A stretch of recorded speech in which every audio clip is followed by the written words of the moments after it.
le lundi 23 mars 2026. J'ai eu l'honneur de participer aux travaux de la table ronde des bailleurs de fonds pour le deuxième recensement général de la population et de l'habitat, RGPH2. Ces travaux tenus sous le haut patronage de son Excellence Félix-Antoine Tshisekedi Tshilombo, président de la République et chef de l'État, ont marqué une étape décisive dans la mobilisation des partenaires pour soutenir cette opération d'envergure qui va permettre la première mise à jour de nos données démographiques depuis 1984.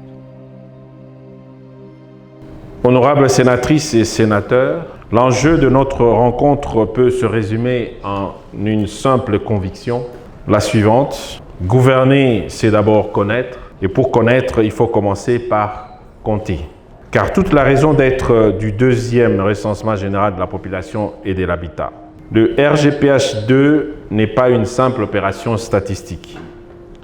Il est un acte de souveraineté nationale. Aucun État moderne ne peut planifier son développement, répartir équitablement ses ressources et évaluer l'impact de ses politiques publiques sans disposer des données fiables sur sa population et son territoire. Or, notre pays continue depuis plus de 40 ans à prendre une partie de ses décisions à partir des données démographiques devenues obsolètes. La République ne peut plus bâtir son avenir avec les statistiques passées. Le gouvernement a donc fait le choix d'engager le RGPH2 afin de doter notre pays d'une connaissance précise de sa population, de son habitat et des réalités propres à chacune de nos provinces et de nos territoires.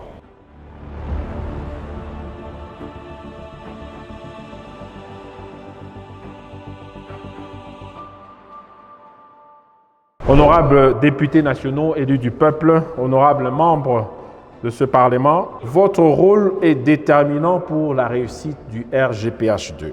En votre qualité de représentants de la nation et des provinces, vous êtes en contact permanent avec les populations. Votre parole est écoutée dans les circonscriptions électorales, les territoires, les villes, les communes, les secteurs, les chefferies et les villages. Nous sollicitons donc votre implication active dans la campagne nationale de sensibilisation.